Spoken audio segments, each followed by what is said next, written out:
This garment cannot possibly be a part of my wardrobe. Let's forget for a moment that it's a rag, but it happens to be 12 sizes too large. It's not that bad. Not that bad? Whoa. Come on, honey. You gotta admit, you've lost a lot of weight. Huh? You used to be like a balloon. Was I also shorter? Yes. Yes, you had a bad back. You walked kind of hunched over, you know? I was short and fat? Hello and welcome to Bench Movie Club. My name is Ben. My name's Charlie. And today we're doing the 1987 comedy Overboard, starring Goldie Hawn and Kurt Russell. Yeah. Not 2019 Overboard with Anna Faris. No. I've watched the wrong one. I'm joking. I do really. That's not a patch on this one. No. Yeah, starring Goldie Hawn, who's in Private Benjamin, The First Wives Club, Death Becomes Her, House Sitter as well. Kurt Russell, who's in a slew of films, Escape from New York, Escape from LA, Big Trouble in Little China, Tombstone, The Hateful Eight, The Thing, which is one of my favourites of his. You've also got... The Thing, is that the horror one, isn't it? Yeah. John Carpenter. Yeah, brilliant film. You've got Edward Herrmann, who I always knew from just Annie and Lost Boys. He's Max in Lost Boys, and he's the president in Annie. Yes. Come on, Warbucks, sing. Who's he in it? He's the husband. He's her husband. Ah, That's yeah, her husband. right, I could check. Yeah. Okay. And I always knew him really well. He's been in other things. He's been like Nixon, Wolf of Wall Street, but I always knew him from Lost Boys and Annie. And now I know him from a third one as like the cowardly husband in Overboard, which he's great in it. I think he's really good. Yeah. It's probably his best role in a way, his best comedic role, definitely. Because what he brings to it, as opposed to, say, like with Annie, he's only like a small part in it. He sadly died of brain cancer on the 31st of December 2014, age 71. That's young. Yeah. 71. New Year's Eve. Ah.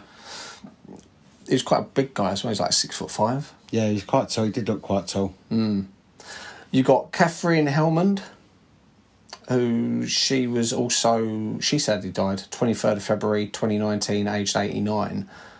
It's older. It's a bit more of an innings, but still, it's always sad when people die. She was in Soap. She was Jessica Tate in Soap. That's what I remember from. Yeah, she was Edith Mintz in this.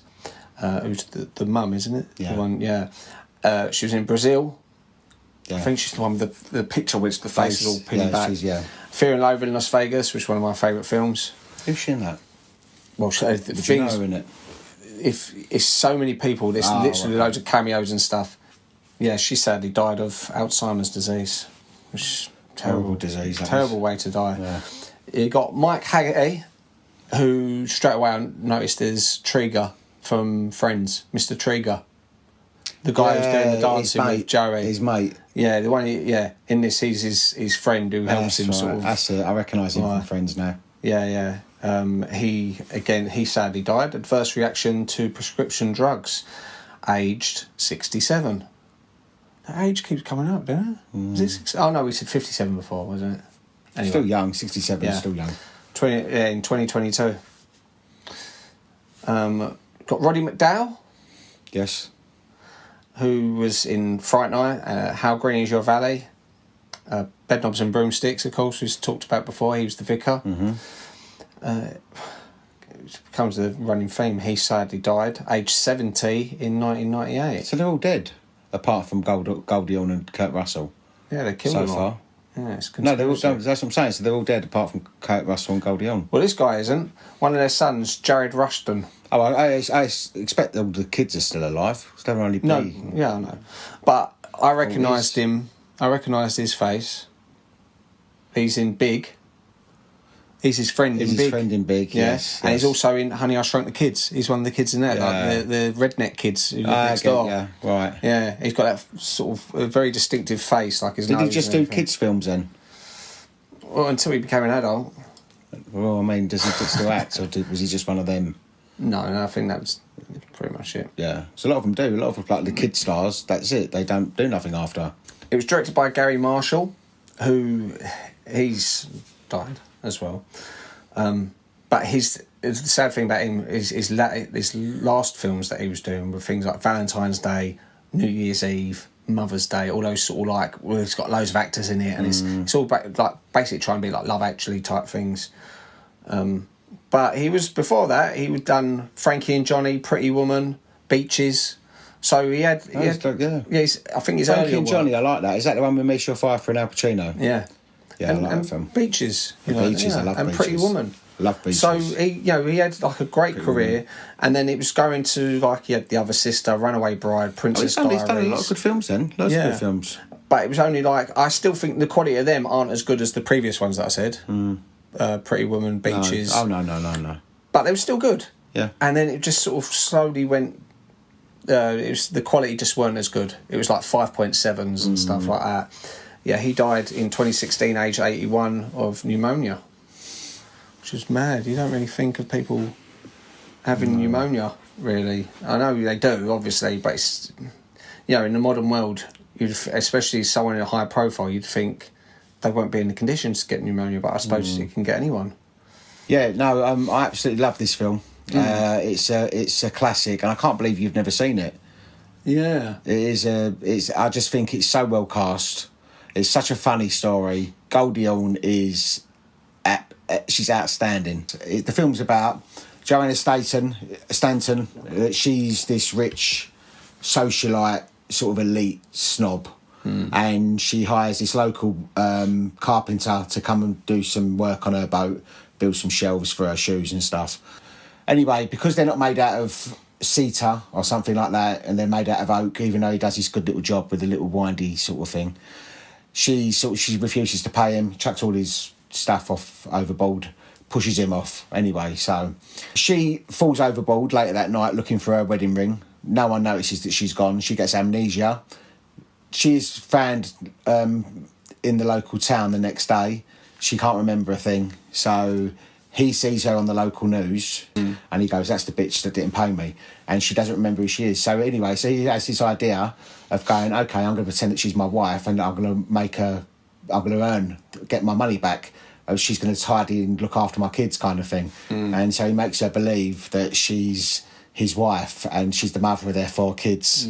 And it's just so funny, like basically that you can see, because she doesn't remember who she is, but she's so stuck up and she's sort of like little sort of menial tasks. She's like, I've never done this before. Like when she's cooking the food, you can see that she's never done anything before, and she's like pushing the chicken in. Yeah, and when the kids go and buy loads of clothes from the charity shop, and they say, right, go and buy loads of women's clothes. We've got to pretend that she's your mum, and they buy this like sloppy. She goes, what is this part of my wardrobe? He goes, why is it so big, like 10 sizes too big? He goes, oh, because she used to have a stoop and you was like really fat. Really overweight. Yeah, it's right. And then she starts looking for photos. I was shorter. Yeah, she goes, I was short and fat.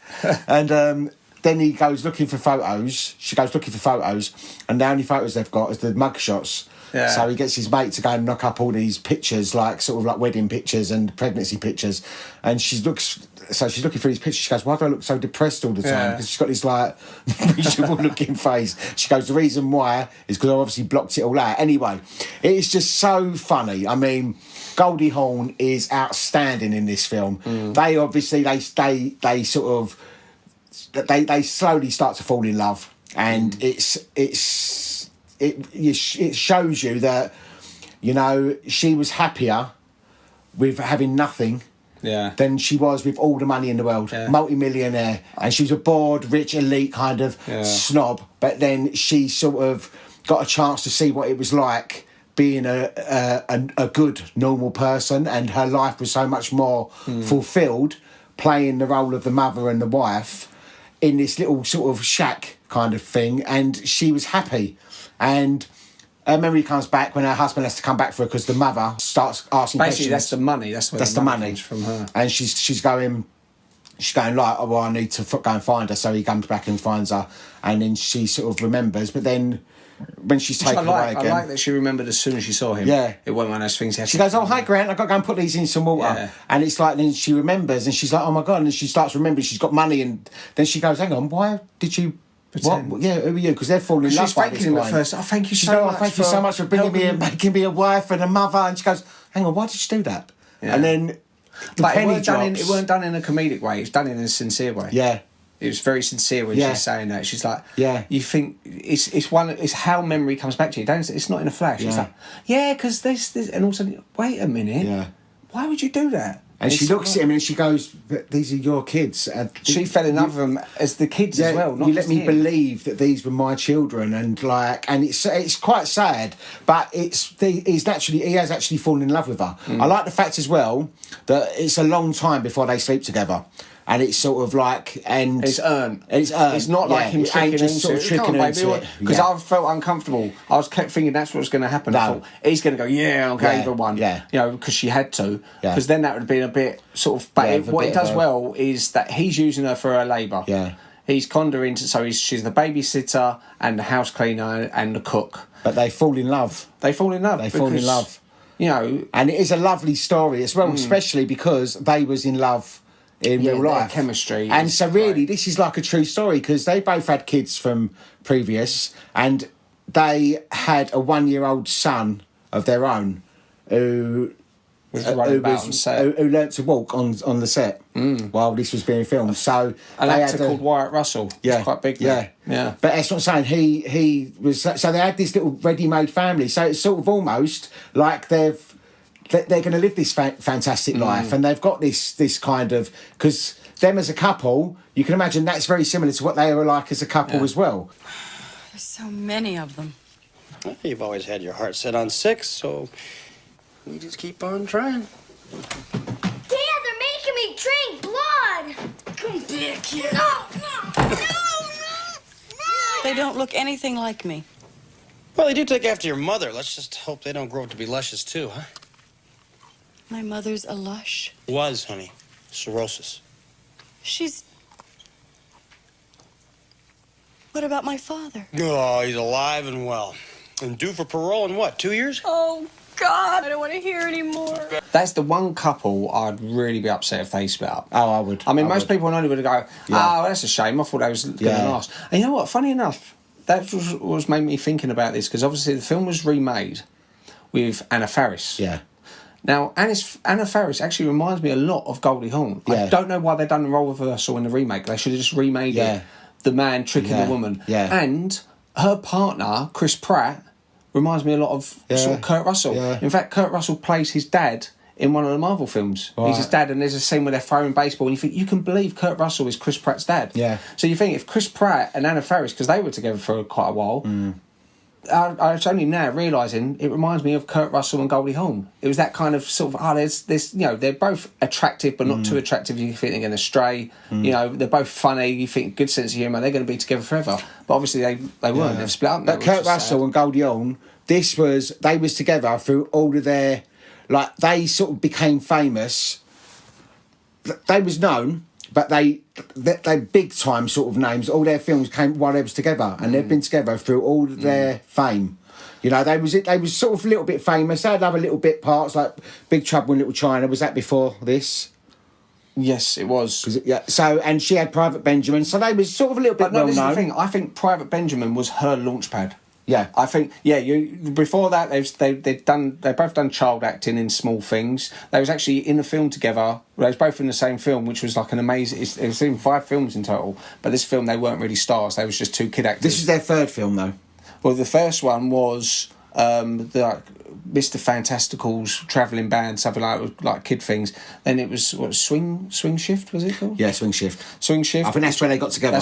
That's when they actually started dating. Because before they was just 2 kids in the set. They probably didn't really know each other. And then they got together with Swing Shift, and then this was their 3rd one. Did you say? Yeah. So then there's this Overboard. Of course, they've done Christmas Chronicles. I think she had a cameo at the end of the first Christmas Chronicles, and part 2 she's in it a lot because she plays Mrs. Claus. He's Santa Claus, and she's Mrs. Claus. And you can. I love them as a couple because you can imagine that they have so much fun. They laugh because she is so funny, and you know that they are just probably so laid back, and they're probably so much fun. And the testament as that as well is because obviously her daughter Kate Hudson and always sort of like there's always pictures on Instagram of them all as a family, and they're talking about. I remember her Kate Hudson talking about when she was giving birth in the hospital, and it was some funny story of her mum doing something or another. She's going, you could just picture it's like a typical Goldie Hawn type of thing. It'd be a sitcom in itself. Yeah. It'd be one of those things you're watching him going, sweetie, you got to sit down, and she's going all like sort of crazy about it and stuff. Yeah. And I've seen interviews with him and his son Wyatt, who said is a big actor there, and him sitting side by side. They've got a having happy laugh. family life, And all of them. I can't remember the film, but they both related on a film that they both really enjoyed together. And they said, do you remember we went and see that a couple of times? And you think it's unique for Hollywood to not destroy a family unit like that. They all seem so. Even their children, you think actually they probably seem quite nice people. Family. And you know what? Another nice thing about this film, recently, about a year ago or so, I think this was, they both actually sat down for the first time and watched this together as a couple. And then Goldie Hawn said, she goes, I remembered why I fell in love with, like, why we fell in love. Like, I looked and it sort of brought it all back. Because, like, they're so in love anyway now, but it's sort of to look back and have that magic of them when they was sort of not long together and looking and going, this is why I remember falling in love with you. I remember this is why we're in love. And it's lovely to them sitting there watching themselves, like 30 odd years later, younger, like when they're all sort of all young and sort of healthy and fit, and you go, isn't it lovely to have like something like that? Snapshot. It's better than a photo. Yeah, imagine that's your parents, like that Wyatt. Imagine being able to look and go, that's my mum and dad. And Kate Hudson. So Kate Hudson, they'll be looking. Yeah. So did you like the film then? No shit. I really liked it. Did you actually laugh at bits? Did you? I did actually. I was laughing a lot, and it surprised me in a way because I remember you've watched loads of those 80s sort of sitcoms, those ones like that, and often I watch them and I think that's kind of funny. Yeah. That's kind of funny. Yeah. I sort of laugh at these things like you've got like the Ruthless People and Big Business and all these sort of like ones, and I laugh at them. But this one, I actually sort of believed it. I think she's great. Brilliant. Some of the things that she does and comes out with, you think that must be improvised.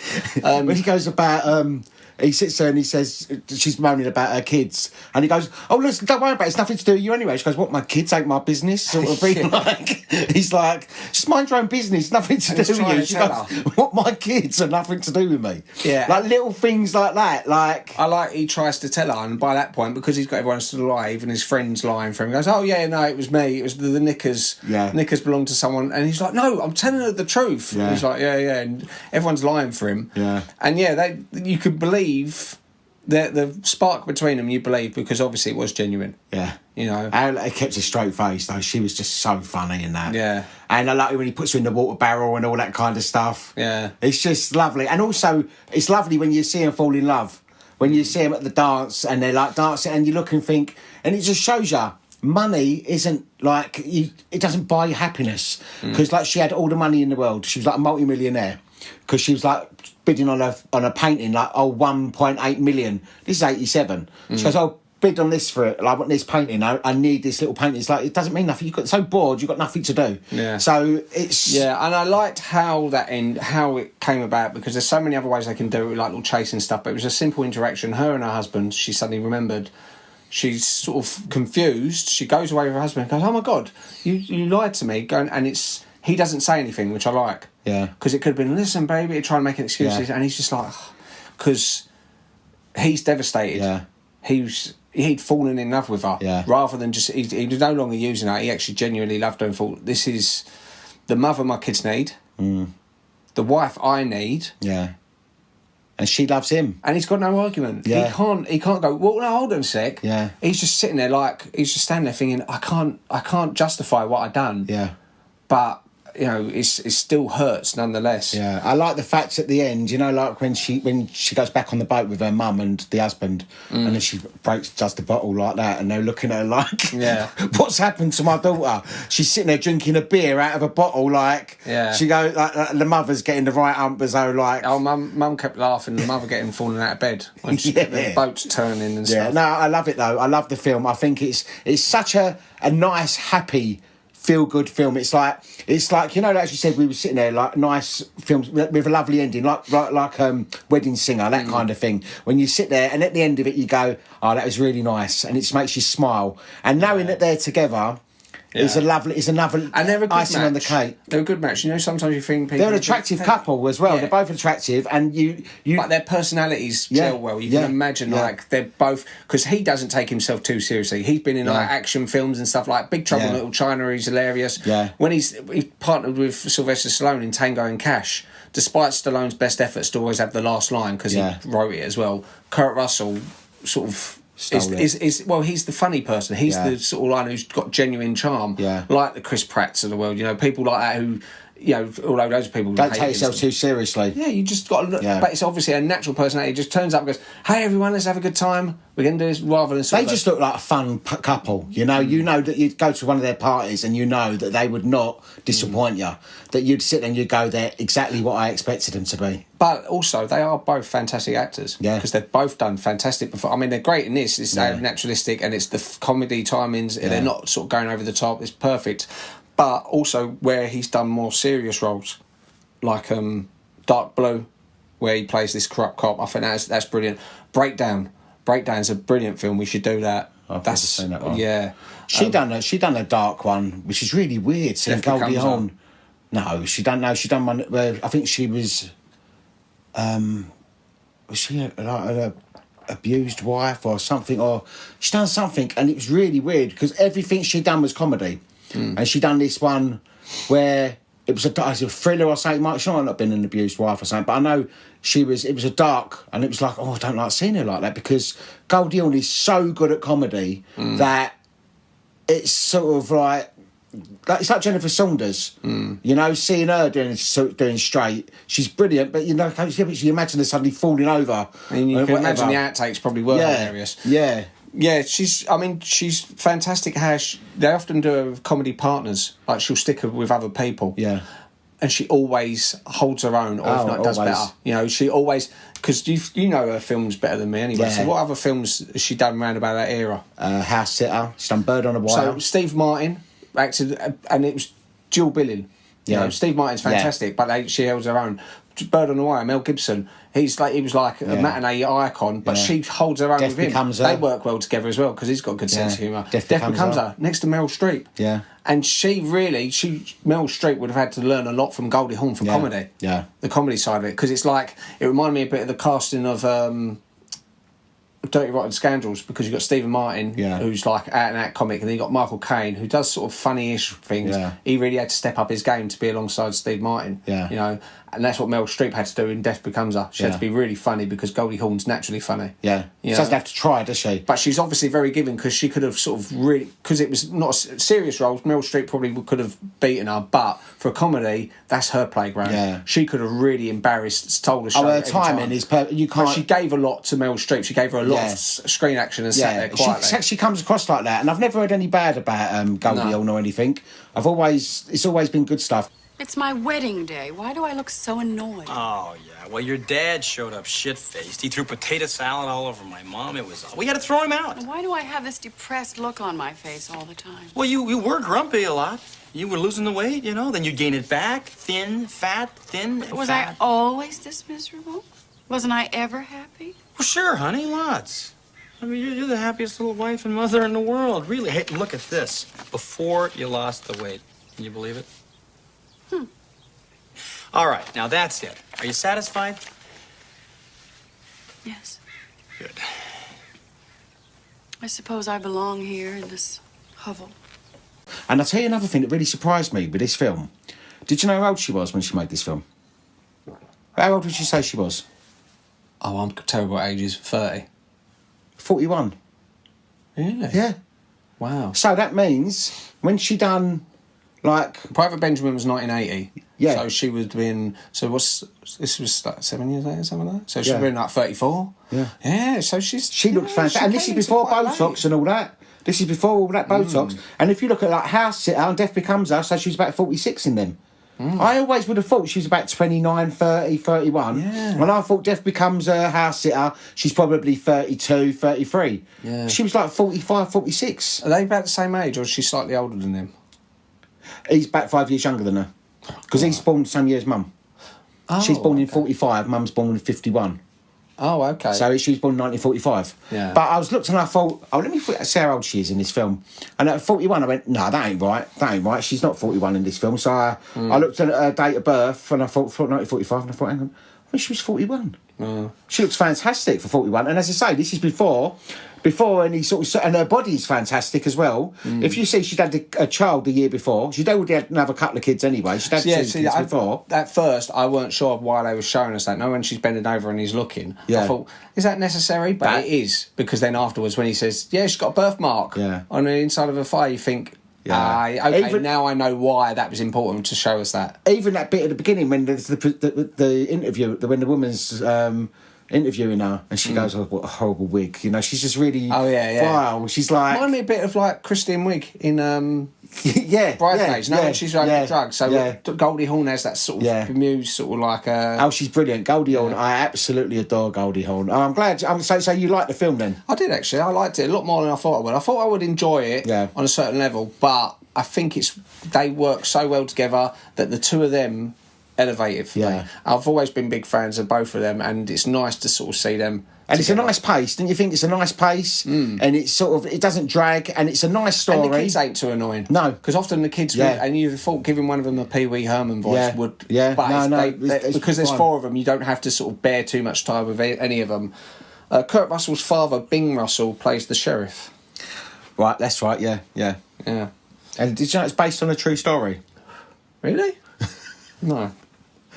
Can't make up facts. No, it's true. It's based on a true story. Of a woman that it happened to a woman that I don't think the sort of being taken as a wife, as a sort of slave for the husband and kids. But it happened to a woman. It was an idea that it was based on. So that then she sort of got her memory back and was returned to her family. I don't know what she was doing in the meantime. Maybe she was taken by someone, but I know I read somewhere that it was based on a true story. During the filming, Goldie Hawn and Kurt Russell hosted a barbecue for the whole cast and crew. Yeah. Well, that's nice as well. Yeah, so you think, because they would have had the same trailer and everything, they would have gone, what's a good idea? Let's give everyone a barbecue. Good for them to be able to host They come across a lovely couple. They come across approachable and nice. You don't imagine like going up to them and them going sort of like, oh, go away from me, don't talk to me kind of thing. Did you know as well, a lot of the lines was improvised? And also, even the other cast, like that kid doing the Pee Wee Herman voice, that weren't in the script. No. He decided to do that. Yeah. And it worked. It was all right. John Candy was considered for the role of Billy, but he turned it down as he's working on Planes, Trains and Automobiles. Yeah. And I'm so glad he did, because I'm a big fan of John Candy, but him and Goldie Hawn, when you got Kurt Russell and Goldie Hawn with already had the chemistry, you know, and Planes, Trains wouldn't have been the same without John Candy. Yeah. So he definitely done the right decision there for me. Yeah, I can believe that, because you think they could probably finish each other's sentences by that point. The director trusted them so much, it would sort of go, just let them carry on, you know. So it's like when you watch it, he goes, try and see which ones are improvised. And actually, because of their banter and they know each other, they know how to sort of carry that off. Kurt's truck in the film was the same one used in National Lampoon's Christmas Vacation. Oh, yeah. Also, the yacht was later used in the film Indecent Proposal. Really? Has it got the same name? I think it has got the same name. That's interesting. It might not have the same name. Oh. I'm just making it up. Completely different feel to films, though, because obviously the Indecent Proposal, very serious drama, uncomfortable. Have you seen the Indecent Proposal? Yeah. That's a good film. Yeah. When Annie is using the chainsaw, she accidentally cuts off the Scarecrow's head. Behind the right eye of the Scarecrow is a star-shaped patch that is a reference to the right eye makeup of lead character Alex in A Clockwork Orange. Okay. This is an inside joke that Roddy McDowall, Andrew the butler and executive producer, is often mistaken for Malcolm McDowell. Despite their similar names, they are not related. They don't know nothing alike. No. But I suppose it's because as soon as you've got two people with a similar accent, they go, oh, he's like him, you know. But really, when you look at them, they don't look the same. No. It's like you go, oh, Hugh Grant and Colin Firth. Yeah, of course, but they look completely different when you think about it, you know. But some people just, you associate that one thing, go, oh, he reminds me of, she reminds me of. Yeah. You know, a voice can make a big difference. It's like you could have two actors who look exactly the same, and as soon as one of them opens their mouth, you think, oh, no, she's from a different country altogether. They don't sound the same. They're not the same. This is, even though, as I say, it's an old film, but it's a classic, and everyone that I've told about it, everyone that I speak to about it loves it. I mean, I don't know anyone that doesn't love it. It's just a nice film. Well, even the director, I know all those films that he'd done. Yeah. So you think Pretty Woman, what was all the other ones I said? Beaches, Pretty Woman, The Princess Diaries, all that stuff. He always maintained this was his funniest film. Yeah. Oh, it is. It is. And that's what I'm saying. When the remake was out, because I like her. Yeah. I like Anna Faris. Yeah. But the remake, I looked and I thought, one, you don't need to. no. It's not the same. No. And I think where this is done so well, it's sort of hard to look at that, even though I like her. And I think there's, out of everyone to do the character of Overboard, would be her. Yeah. But it just doesn't, it just doesn't work. It just doesn't. And also the fact that they swap the sexes over. I don't know why they needed to do that. They're just trying to make it's more of a justification for making it. They go, well, this is going to be different. Because you've got to sell a film to the studio. You can't just go, right, we're going to do this sequel, it's going to be exactly the same. Because you have to get the veto from the studio. You have to go there and go, right, we're remaking Overboard. And they go, great. So, okay, well, there's a bit of money in that. It was well known. What's the angle? Yeah. Well, what do you mean? Well, it can't be the same. What is it, the angle? Why don't you? They probably suggest it. Why don't you make it the man and woman? You know, modern era. So she's the hard-working woman. He's some sort of businessman and stuff. It just doesn't work. It works in that sort of traditional setting of the lazy husband who can't. He's struggling to look after the kids, and you got a woman who suddenly mothering instincts suddenly kick in. You know. Yeah. For traditionalists, they'll go, "That's brilliant. That's exactly how it should be." Where you got some modern people who go, no, that's wrong. That's saying as if we depend on like a man. And we go, yeah, but it's both ways. And some relationships are like that. So they are dependent relationships. They can't always be independent. You have to accept it exists. And it works sometimes, and it works for them. It obviously works for them because in real life, they're still together. Yeah. You know? I like that. I like the fact that they're still together. That's a nice thing as well.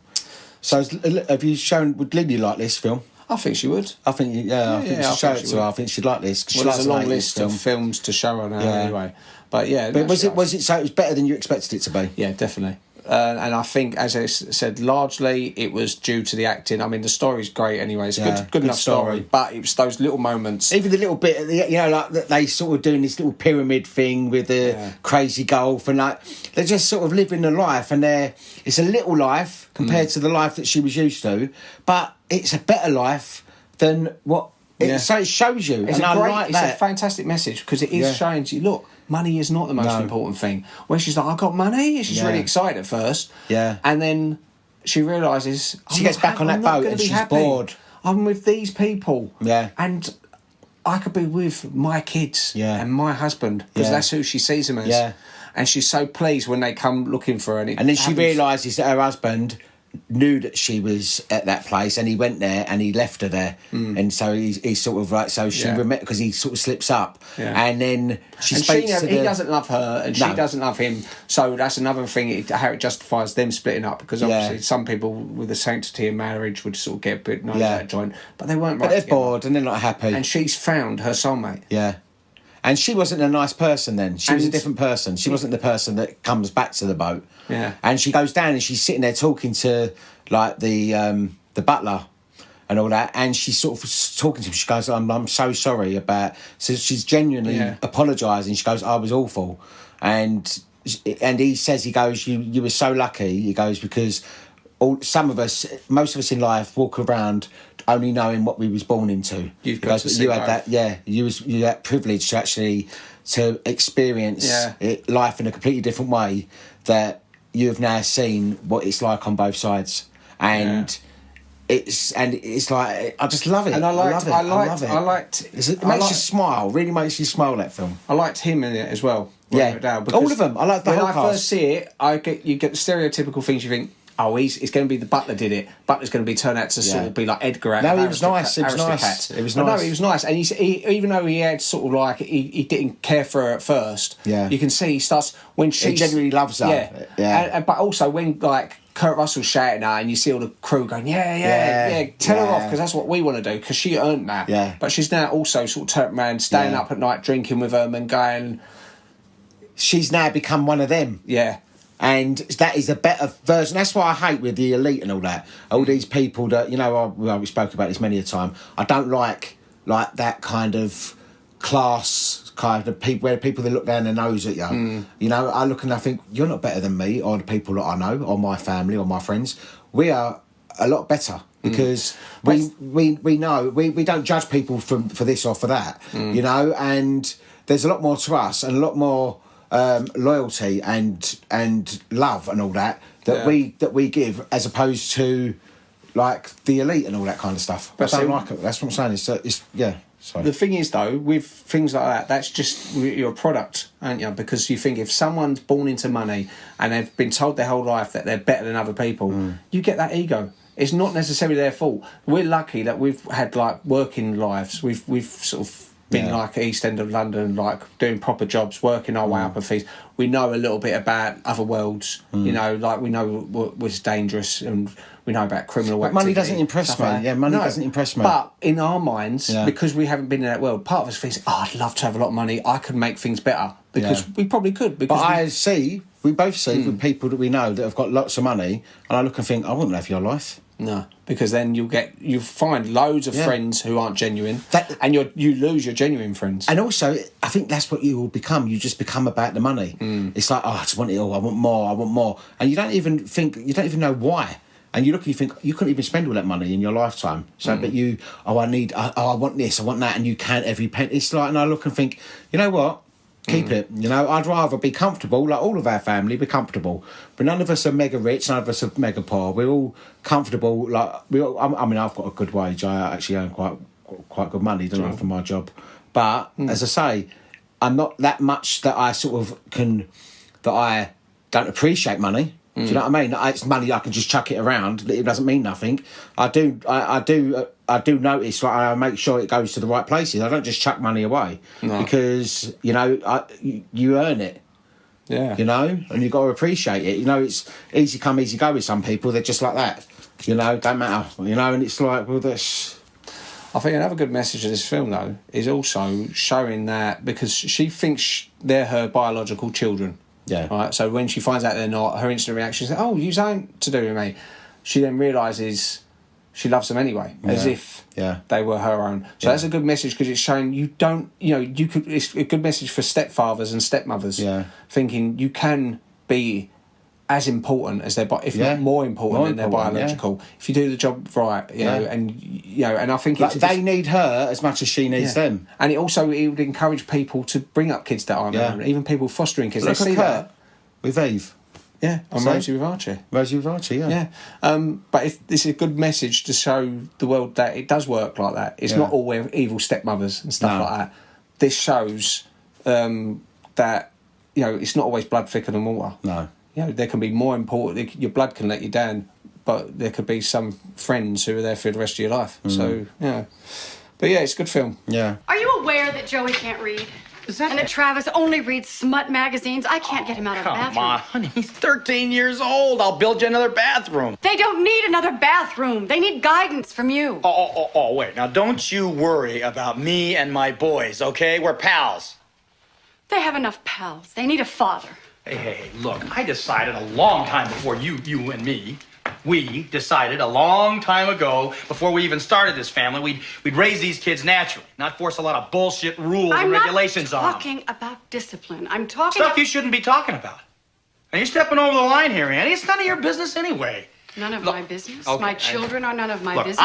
Now I'm late. Thanks a lot. Right, the IMDb was 6.9, which I think should have been a lot higher. Yeah, it should have been higher than that. But people might have a snobby attitude if they watch it when they're younger and it doesn't resonate with them. They just think, Oh, where's all the slapstick and stuff? Yeah. So people will go, it's not that funny, but I think it's genuinely funny. Yeah, it is. It is genuinely funny. It actually makes you laugh, and it's, even watching it again, I laugh at her reactions towards stuff, like when he's telling her about her family.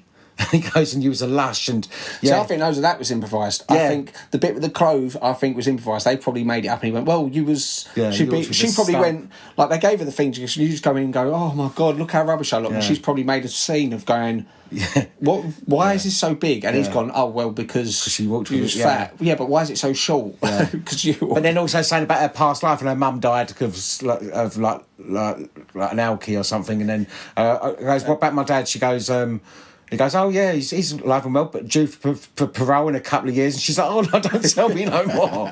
Like she's come, she goes, "No wonder I've blocked everything out."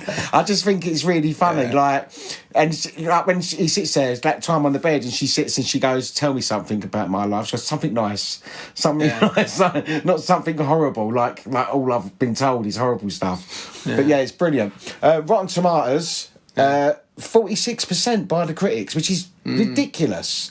That is absolutely insulting. That is no way 46%. Well, that doesn't include us.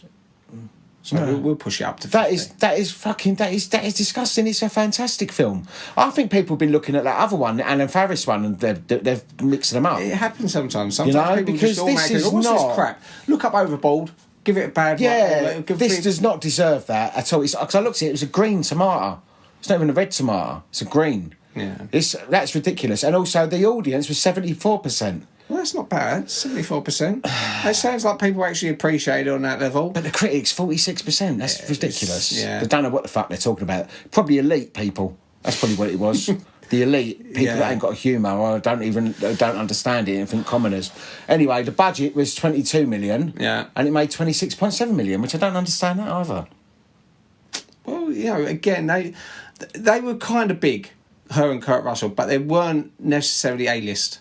I think they've both sort of been like on the cusp. There are the moments.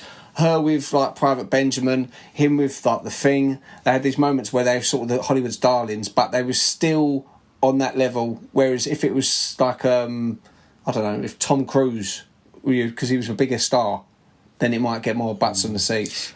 So it's always a bit of a gamble getting people who aren't necessarily... But she done, after this, I think especially after this, she done like Bird on the Wire, House Sitter, Death Becomes Her, she done First Wives Club, she done loads of sort of comedy. They're all good, I reckon. How are they? Yeah, I don't know. We have to sort of look at how they're rated. Because some people just automatically go, I don't like Melissa McCarthy films. They'll go, like Jaws. Don't like it. You ain't seen it. Yeah. But I think that it's an absolutely fantastic film, and it holds up today, and it is a lovely feel good film. And it's only when I put it on, I put it on this morning because I thought, well, I'd best sort of watch it again because I've done we're doing the podcast, and even though I've seen it so many times, but I thought, no, watch it again, and it's still just as brilliant. It doesn't date, and it's fun, and the performances, everything about the film is fantastic. So if people haven't seen it, I highly recommend it. Do not see the new one. See the one from 1987, the one with Goldie Hawn and Kurt Russell, because that is fantastic. And as I say, I like Anna Faris, but it's not a patch on this original one. No.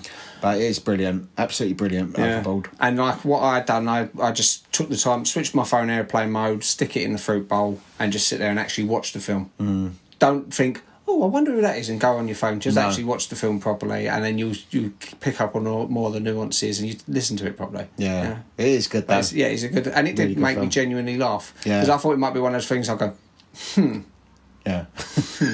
That's funny. It is. But I was just laughing. Yeah. She's a great comedic actress. He's a great comedic actor. He's very They charming. work really well together. Yeah. And I think just the cherry on the cake is the cherry on the top is the fact that they are together and they're still together after all these years. Yeah. So I think they've been together about 40 years, and that's lovely. And I hope they always, I think that, and that I hope they've they're never like been married. Notebook. They've never been married. They've always just been together, which is, why do you need to get married? They're a perfect example they're a good of testament against marriage, because when you get married, sometimes that's it. You start taking them for it. granted. That's why they've not got married, because they've seen so many people that are together for years, they get married and they're divorcing in about a year. Something happens. Whereas if it ain't broke, why fix it? It works perfectly for them. Maybe because when they're married, you're made to be there, sort of thing. Whereas if you're choosing to be there, you can't take that person for granted, you know, because that person can walk out and leave any day. You know, there's nothing holding them there. Whereas, Yeah. if you're You appreciate them more. if you're married, there's a lot more paperwork and you can't get out of things as easy. Whereas if you're just together, you can just walk away. But I'm glad you liked the film anyway. Yeah. And fantastic film. I love it, and I still love it just as much as I did all them years ago when I see it. And I highly recommend it. It's definitely it was quite high in my top 10 rom-coms. Yeah. Which I can see that. I think it was about number 3 or something like that, or number 4. It was quite high up because it is just a lovely feel-good film. It's a nice film. Yeah. Right. Okay. Well, thank you for listening. What's your film for next week then, Charles? Yeah, exactly. Sorry. I thought I'm toying with a few, but I want to go with a film which is a personal favourite of mine. I hope you like it. It's Bulworth. It's a political comedy drama.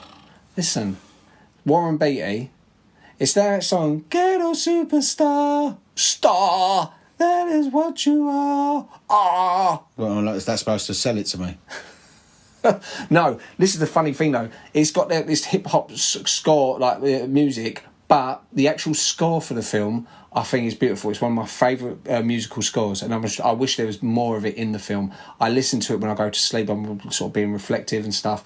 It's a film about this guy who's running for governor in California. He's going to win it anyway, but he has this emotional breakdown. It's Warren Beatty who plays him, and he ends up putting a contract out on his own life. And as soon as he's done that, he's going to all these like campaigns and everything. All you have to do in there is just say yes, no, and whatever. Instead, he starts telling the truth, which obviously all the other politicians don't like, all the radio stations don't like. He goes, "Why do you think we ain't been What's here?" it called? Bulworth. Bulworth. Is it new, old? It's from the 90s, late 90s. Okay. Listen, be open-minded, give it a chance. I've done that for Overboard. I can't bluff it.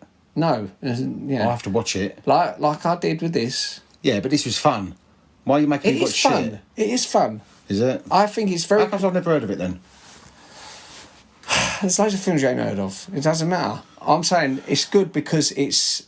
What I think is good is sort of... it breaks politics apart. It shows the BS behind politics and how they play us against each other and things like that. He says it how it is. There's things like this now, they pop up on TikTok, the clips from this film, they go... He was telling the truth in these things, where he has this mental breakdown, and he even starts like, sort of like, he's like this old sort of white man, and he's Why rapping. did you choose this film then? Because I watched it. Because I like it. I just said it's a personal favourite. It's a film that I like. I've watched loads of times. I really like it, and I hope you like it.